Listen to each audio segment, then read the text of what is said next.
Alright, what's going on, guys? Ragnarok here, coming at you with my second tournament report, or tournament report number 2, or whatever you want to call it. Once again, I went to my weekly Pokemon TCG. I think it was a League Challenges week, which to me didn't really change anything. It was still a 4-round tournament, and once again, I played Rainbow Road because it's the deck that I have, and I enjoy it. So I'll quickly get into the list, and then I'll talk about how the actual tournament went. So start off with the pokes. So obviously played the 4 Xerneas because, well, it's Rainbow Road. It's your main attacker. Then 2 Joltik and 2 Galvantula. There were a lot of times in which I was tempted to attack with Galvantula, but never did. But I'd still not cut it down to 1 yet. It might change when Sun and Moon comes out, though. 2 Pawniard for the 1 Bishop. Again, I never really attack with Bishop, but sometimes it does put fear into the opponent, just because 1 energy for 90 is pretty good, just for a cheeky revenge kill. The 1 Mew, it's Mew. It counts for Xerneas for what it's worth. 1 Volcanion, which, Volcanion, we're gonna have to have some talks about you. And the 1 Shaman, which, the one, because I couldn't get to borrow a Shaman like last week, so I only played the 1, and it was only prized once. So, admittedly, I lost the game that it was prized, but yeah. And it was also in my active once, so yay. But this guy we're gonna have to have some talks about. As we move on, going to trainers, starting with the supporters. I'm playing 4 Sycamore. This was to combat the fact that I wasn't playing Shaman, and to be honest, I didn't really mind 4 Sycamore. It was still nice to actually have a supporter. And you know, like, I never really discarded many hands that I didn't like, that I didn't want to discard. There was like 1 hand in which I had like a Versus Seeker and an N that I didn't want to discard, but I was like, just to get me through my deck, and this was like at a point when I had like 3 prizes left. I was like, yeah, fine. Speaking of N, 3N, because it's N. I love N. I love Versus Seekering for N, playing N. Fun times. The amount of times I N is retarded. I N more than I Sycamore, even though I played 4 Sycamore. And the 1 Lysander and the 1 Pokemon Ranger. So, obviously Lysander because Lysander wins games, and Ranger because Jolteon. I go against Jolteon and I lose. It's the only thing that really hurts this deck is Jolteon. And things that can just set up quicker than it. Moving on, we have 4 Versus Seeker because it's one of the best cards in the game. 4 Ultra Ball because it's also one of the best cards in the game. And despite Ultra Ball a lot of the time was actually searching Pokemon that really didn't need to be Ultra Ball. There was a lot of times in which I was just Ultra Balling for Joltik and Galvantula. But the only reason why I would even play 4 Ultra Ball is because of Shaman. So, just because you Ultra Ball for Shaman, you keep going. 3 Trainer's Mail, because 4 is a little excessive. 2 Level Ball, because it searches a lot of good things. Searches your Galvantula line, it searches your Pawniard, your Mew. I think that's it, but that's still a lot of target. That's half the Pokemon lineup, and the other half of it is your Xerneas, Shaman, Volcanion, and the Bishop. So it's definitely worth playing Level Ball. Double Max Elixir, which was probably a 50-50 hit, if I hit it or not. There were a lot of times in which I was just relying on Max Elixir to hit and then go in. And when I relied on it, it didn't work. But when I was like, okay, yeah, it'd be nice if a Max Elixir, I hit it. That's pretty much how it happened. The one Super Rod, which I definitely tried to play a lot more conservatively, and then that didn't work. So I ended up playing it as aggressively as I normally do, which is one problem with my playstyle. That's not how you put Fighting Fury belts. Put them on Xerneas, because Fighting Fury belt is a good card. It just is. Fighting Fury belt on a Xerneas, I was going to only play 3, but I decided against it. I was like, no, I need to play 4. It's too good of a card. It turns Xerneas into an actual decent tank. So, and do that little bit more damage. It's still a little bit relevant. It's sometimes relevant, but not always. The main matchup I think it's relevant in is actually Greninja, because it's a 170. Greninja and Evoltol that doesn't have Fury belts. So basically anything that's just 170. I think Jolteon with a Fury belt also is relevant, just for that reason. So, you will be noticing that there is a lack of switches, and that is because I, funnily enough, switched from that to Floatstone. Sticking with Floatstone on a Volcanion or Bishop, or heck, even a spare Xerneas in the back, is kind of nice just to have. It was the reason why I was originally going to only play free Fury Belt. There's also the reason why this is a lot later than it normally would be, is because I actually had to borrow these for the event. But after the event, I ordered mine, and they've come today. So that's why you're getting this video now. But yeah, Floatstone is just really good for this, just because of you. Just because of you. No, don't go face down on me like that. Just because of you. Because you are the biggest Lysander bait in the universe. So, sticking a Floatstone on it is really, really helpful. So, and then you don't get Lysanders and baited like that. So that's it for... Oh, that's not it. What am I talking about? Free Skyfields. Because this card's kind of good. I never got Parallel City'd. So, going from Skyfield to Parallel City never actually was a thing. So I never lost too much. I don't think I even lost 3 Pokemon from a field change at all.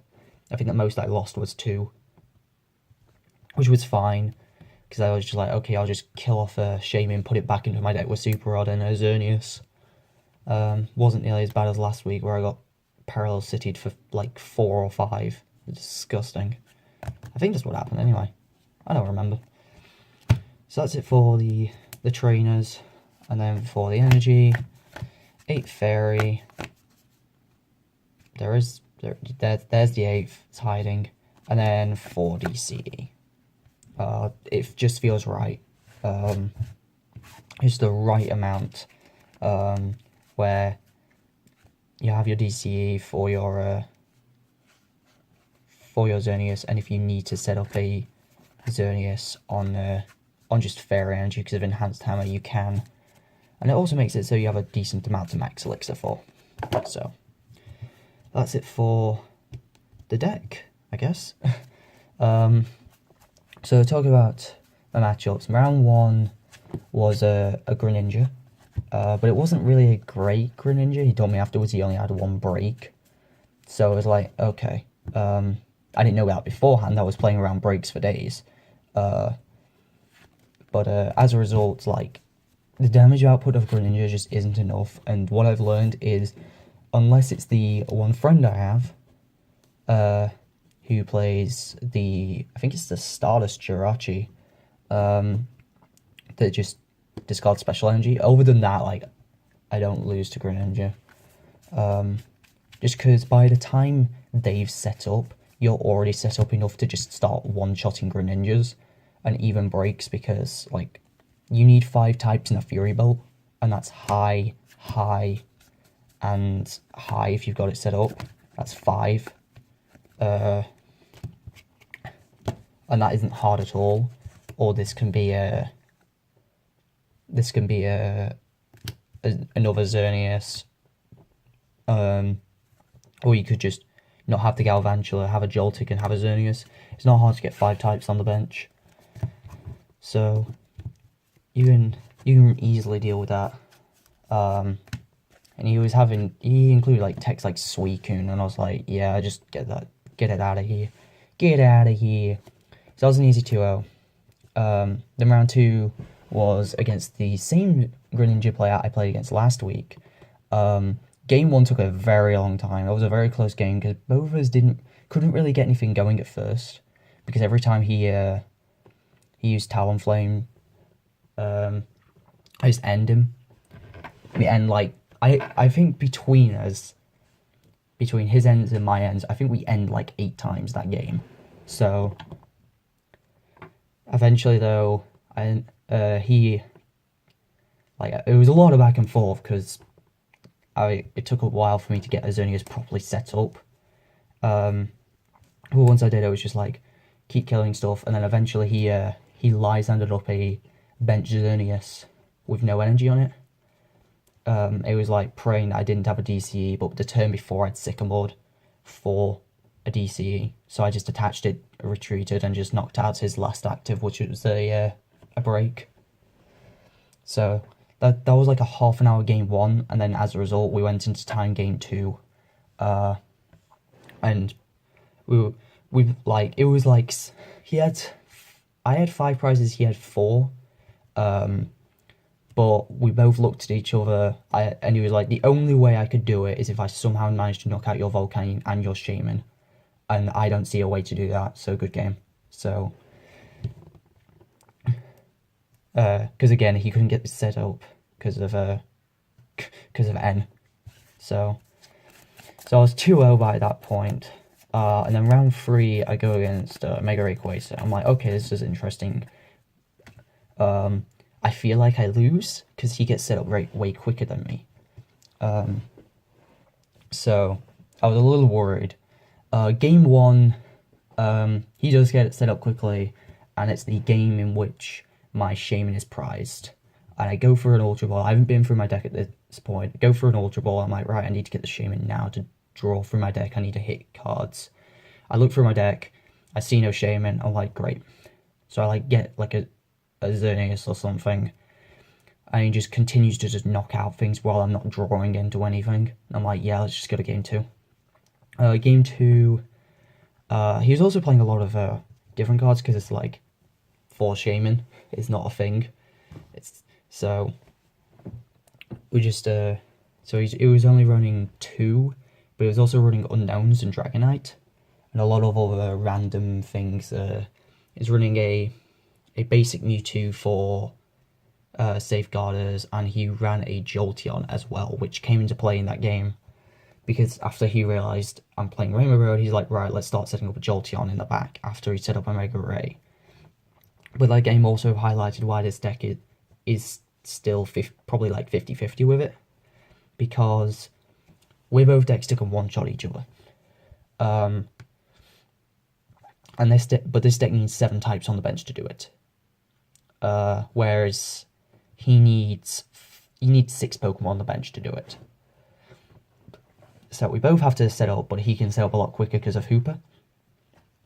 But like, I set up probably just as quick as him, and he only takes 1 prize, whereas I take 2. So while he kills more stuff, I kill less and still just get on track with him. Like, there was a point in which I just let a couple things die. He went up down to 4 prizes. I end him and then took 2 prizes from just one-shotting with a Xerneas. So I think after that, like, he he has a Jolteon set up. He's like, right, I should have game here. And I'm looking in my hand and I'm like, yeah, my last prizes that I just took, I got my Ranger. Granted, I had Lysander in hand before, but I played the Ranger, told him that, and it was just like, oh my god. But I didn't tell him about the Lysander, which I could have just used that as well. And Lysandered up a Shaman on the bench. But I wanted a Ranger because that's the only time that Ranger was actually useful the entire day. Actually, that's a lie. That is a lie. I'll talk about Ranger because Ranger did something else as well. Quite handy. So, well done, Ranger. You actually did something. And then game 3, we both agreed that it was a bit of a dud one because 2 of my DCs were prized and I didn't hit one for the majority of the game. He was at 2 prizes. When I finally hit a DC, I had like 9 cards in deck and I finally hit one. He's like, it was getting to the point at which he was like, no, this is stupid now. Like, I end like 3 times and I didn't hit it. And I was like, he was like, you still haven't hit a DCE? He's like, no, I haven't hit a DCE. He's like, that's stupid. You should have hit one by now. So, it certainly sucks. So I ended up losing that one because, well, yeah. I think we end up going into time, but, and then someone comes over and is like, oh, yeah, you don't have to scoop. And I'm just like, he's got 1 prize. I got 5. This isn't happening. He's like, oh, yeah. So, there was no way for me to really come back from that one. Just because he had another Mega Ray in the back, it's like, yeah, there's no way. So I ended up losing that one because 2 DC were prized. Oh yeah, and Shaman was my lead for that one. But it was really awkward because I was like, oh, he was complaining about his lead as well. It's like, oh, I don't think I've got this one. I'm like, oh, we'll see. And he flips a Dragonite and I flip a Shaman. I'm like, well. But the thing is, he's able to get his out of the active, whereas my Shaman's just kind of stuck there. As I'm trying to set things up. So, yeah. And then my last round, I go against a Whalelord player. Now, I have never played against Whalelord in my entire life. All I know it does is stall. So I'm like, okay, if it's just like Whalelord stall, then Xerneas can one-shot a Whalelord. So I'm good. Turns out it does play other things. Such as, I mean, I should have definitely expected hammers, but it plays a Hoot, which it's just like, for DCE, it stops your opponent using items. And he Lysandered up my Volcanion before I could stick a Floatstone on it. And then just prevented me from playing items. And then every time I tried to put energy on it, it was like, yeah, no. Team Flagrant, Enhanced Armor. I'm like, yeah, let's just go to game 2. After like 5 turns, I was like, yeah, if this is going to be stall, I don't want to sit here and try and draw enough energy to get this thing out. So, and then game 2, he tries to do a similar thing because I managed to knock out a Whalelord. He sticks up a Hoot, Lysandered up my Volcanion. I wait a turn, like attach an energy to it. He uses the Hoot attack again, and I draw a Ranger. And I'm like, wait a minute, does this work? I'm like looking at it, and I'm just like, puzzled face. I'm just like, Ranger? And he just like looks at it and he goes, oh yeah, that works. And I'm like, okay, cool. Put a Floatstone on the Volcanion, switch, knock out the Hoo, and that was game 2. I was like, cool, cheers, Ranger. And then game 3, it was definitely a long one. We didn't go into time, surprisingly enough. But he made me run out of resources. Like, I had 4 prizes left. And those 4 prizes were Shaman, Bishop, DCE, and Energy. And those 4 cards I actually needed. Every single one of them. Because he Lysandered Volcanion up once again after using a Minchino that discards tools to get rid of Floatstone on the Volcanion. And then Lysandered up the Volcanion. I played a level ball just to see if there was any energy in my deck. And I was like, no, there's no energy in my deck. There's no way I can get this Volcanion out. It was a long one. And God, I already hate playing against Whalelord. But, what can you do? It was a thing I had to deal with. And it's at least now I know how to at least deal with Whalelord, which it comes down to I'm not playing this against Whalelord. Despite it being 2 types, I refuse to put this down against Whalelord. I would rather just 2-shot it. Because while this is 2 types, I just can't. I genuinely cannot put this down unless I I'm like, okay, I will put this down, I will put down a floatstone, and I will kill it. I will kill a whale lord. Is the only reason why I will do it. Because other than that, there's only 6 types. Because this, this, and then this. So that's only... Is that 7? Yeah, that's 7. Well, you need 8, because it's a whale lord. So, there's no way to kill a whale lord unless I'm running, like... Is plus power even still a thing? I don't even know. But it's not worth it. So, I may as well just 2-shot it. Or, one thing I was talking to my friend Charlie about afterwards, which there is the possibility, since he was running a lot of little basics, you know, he was running Bunnelby, Minchino, Hoot Hoot. I was thinking, if he's just going to stick a whale in the active, just put down Galvantula and nothing else, and just double thread everything. Because he's got, and like, the only thing he can do to get rid of it is Crushing Hammer and Team Flagrant. And it's just, if it's just 1 fairy energy, I'm like, cool. And I think it would knock out Hoot Hoot and like 2-shot Bunnelby and Minchino. So it was like, cool. And if there's a whale lord on the bench, I can do 60 to the whale lord as well. And eventually just like kill stuff that way. And maybe put down a second one. That's the only thing I'd ever put down other than it. It's like, cool. Put down another Galvantula. Because that is an idea. If I go against whale lord again. If I lead with a Joltik, I'll be like, okay, cool, I'll just rely on Galvantula for this game. So, but that was it. So, unfortunately, I went the same as last week. I went 2-2. I think it was 6th place, because that was a decent amount of entrants. But I was probably the second highest 2-2. But I still gotta learn with this. Still gotta not get destroyed. But should be able to hopefully make something out of it.